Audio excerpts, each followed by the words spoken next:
친환경 선박 시장에서 차세대 연료인 메탄올 연료 추진선의 수요가 갈수록 늘고 있습니다. 발주 1위인 액화천연가스 추진선의 뒤를 바짝 뒤쫓으며 차세대 선박 시장을 선점하고 있습니다. 28일 영국의 조선해운 시황 분석기관 클락슨 리서치에 따르면 선주들은 에너지 전환에 초점을 맞춰 올해 들어서만 대체 연료 추진선 323척 중 메탄올을 연료로 한 선박의 비중은 36%로 작년 11% 대비 크게 증가했죠. LNG 추진선의 발주 비중은 55%인데요. 메탄올 연료 추진선의 발주량은 지난해 LNG 추진선의 6분의 1 수준이었으나 올해 들어 7월까지 메탄올이 LNG보다 1.7배 많게 발주된 것으로 나타났습니다. 메탄올은 기존 선박 연료유에 비해 황산화물은 99%, 질소산화물은 80%, 온실가스는 최대 25%까지 줄일 수 있어 액화천연가스를 잇는 친환경 선박 연료로 주목받고 있죠. 발주량 증가로 조선업계의 메탄올 추진선 수주도 늘고 있는데요. HD현대는 전 세계에서 가장 많은 43척의 메탄올 추진 컨테이너선을 수주했고요. 삼성중공업은 지난 7월 대만 에버그린으로부터 16,000TU급 메탄올 추진 컨테이너선 16척을 수주했습니다. 이제 메탄올 시대가 오는 걸까요? 조태현 기자가 알아봤습니다.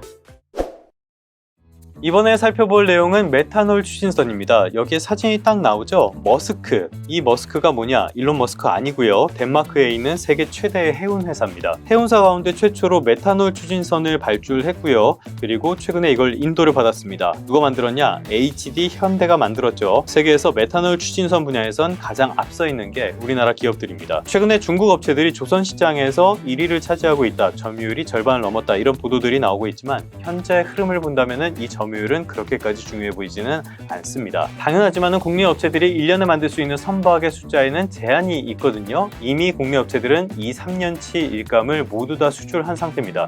그렇게 되면은 조건이 좋지 않거나 이런 것들은 굳이 수주할 이유가 없게 되잖아요. 협상력이 생겼다는 뜻입니다. 거기다가 국내 업체들이 수주하는 대부분의 물량은 친환경 선박, 차세대 선박 이런 것들이기 때문에 수익성 측면에서는 굉장히 우수한 상황이라고 볼 수 있겠습니다. 점유율보다 더 중요한 상황이 됐다는 거예요. 이 기사의 핵심인 메탄올 추진선 역시 여기에 영향을 미치고 있는 요소 가운데 하나인데요. 차세대 선박 시장에서 대세로 자리를 잡아가고 있다는 내용입니다. 차세대 선박이 뭘까? 그리고 친환경 선박이 뭘까? 여기에 대한 논쟁이 많았는데 세계 1위 해운사인 머스크가 먼저 나서니까 당장의 대세로 메탄올 추진선이 떠올랐다라고도 평가를 해볼 수가 있겠죠. 왜 이런 상품에 관심을 갖냐? 우리가 흔히 알기로는 선박들은 중유 같은 것들, 벙커시유 같은 것들을 태워가지고 추진을 하는 것으로 흔히 알고 있습니다. 실제로 그게 맞는데요. 여러 가지 이유가 있죠. 선박은 뭐 자동차처럼 40리터, 50리터 기름 넣고 이렇게 달리는 것들이 아니잖아요. 어마어마하게 많은 양의 연료가 필요합니다. 그렇기 때문에 중유의 특징은 가격이 저렴하다는 점, 요게 있고요. 두 번째로는 탄소 함량이 높아가지고 에너지가 굉장히 많다는 점, 크다는 점, 그렇기 때문에 선박에 딱 맞다는 점, 이 두 가지를 들 수 있겠습니다. 그런데 문제는 탄소가 많다 보니까 불완전 연소가 일어나서 매연, 분진 이런 것들이 많습니다. 탄소 배출이 많이 된다는 거예요. 환경 문제가 심각하다는 걸 들 수 있겠습니다. 그런데 최근 흐름엔 어때요? 최근에는 탄소를 줄이자를 넘어서 탄소를 제로로 만들자 이런 움직임까지 이어지고 있잖아요. 이런 탄소 감축 규제는 기존의 황산화물 줄이고 이런 규제와는 차원이 다른 규제가 될 수가 있습니다. 친환경 선박에 대한 관심이 커질 수밖에 없는 배경입니다. 자, 그러면 친환경 선박이 뭐가 있을까? 이쪽은 삼성증권 리포트 보면서 설명을 드리도록 할게요. 이 그래프 때문에 가지고 왔는데요. 전 세계 수주가 잔고 가운데 LNG 추진선의 비중이 이렇게 커지고 있다는 뜻입니다. 첫 번째로는 말씀드린 LNG 추진선을 들 수가 있어요. 우리가 흔히 LNG선이라고 하면은 그거는 LNG를 운반하는 운반선을 뜻하는데요. 여기에서 LNG 추진선은 LNG로 가는 그런 선박을 뜻합니다. 왜 LNG를 쓰냐? 기존 선박보다 탄소나 이런 유해물질 배출이 덜하거든요. 최근에 LNG 수요가 늘어나는 것도 이런 측면과 연관이 되어 있죠. 그런데 LNG는 결국에는 화석연료입니다. 그리고 그런 유해물질 배출이 덜하긴 하지만 없다는 건 아니에요. 완벽한 대안은 될 수 없다는 뜻입니다. 그러다 보니까 이 대안의 대안으로 주목을 받는 게 바로 오늘 말씀드린 메탄올 추진선이죠. 말 그대로 이 메탄올을 연료로 사용하는 선박입니다.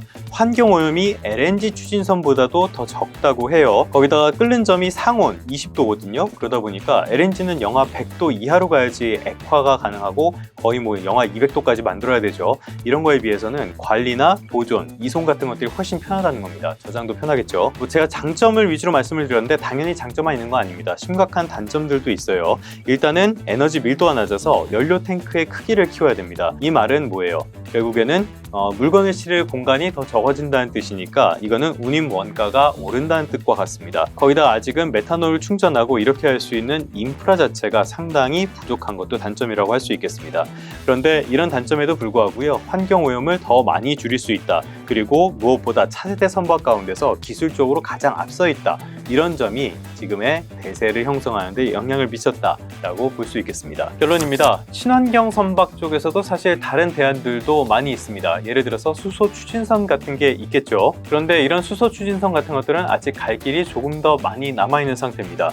일반적으로 선박의 수명을 20년에서 30년 정도로 보거든요. 이 말은 수소 추진선 같은 다음 단계는 다음 선박 교체기에 주목을 받을 가능성이 크다는 뜻이고요. 당장은 LNG 추진선 그리고 그거의 살짝 다음 단계로 메탄올 추진선 같은 것들이 주인공이 될 가능성이 크다는 걸 시사한다고 볼 수 있겠습니다. 이런 선박 가격은 기본적으로 기존의 선박보다는 당연히 훨씬 더 비싸겠죠.